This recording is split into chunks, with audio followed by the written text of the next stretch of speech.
So Brella is very bad in Splatoon 3. But this weapon was actually high tier in Splatoon 2. So how did this weapon fall off so hard from the transition between games? And is it really still good in Splatoon 2? So first off, we've got to talk about the kits for this weapon.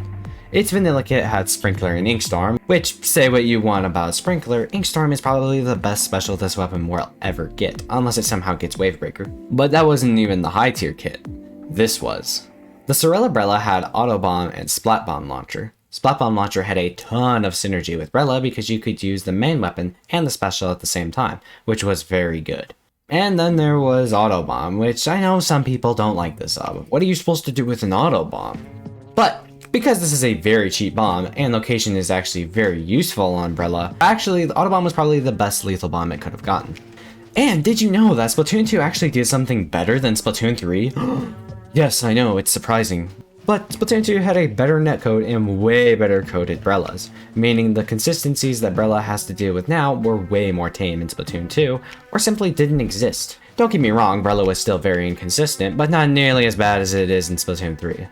Okay, you might say, but that's just the kit, and the weapon isn't as buggy. But are you sure that was enough for the weapon to be high tier instead of the garbage that it is today? Well, no. There is one more reason that I think why Brella was so good in Splatoon 2, and to be honest with you, I'm glad it's not the case in Splatoon 3. As pretty much any Splatoon 2 player will be able to tell you, shooters were by far the best weapon class in Splatoon 2, and it wasn't even close.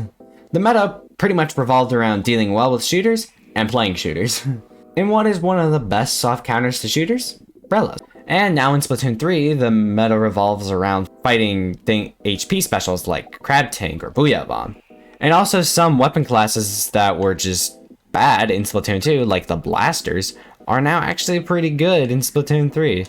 And they also just so happen to be the main counters to Brellas. And also, while Splatoon 2 had much worse special design, the specials really weren't that hard for Brella to deal with.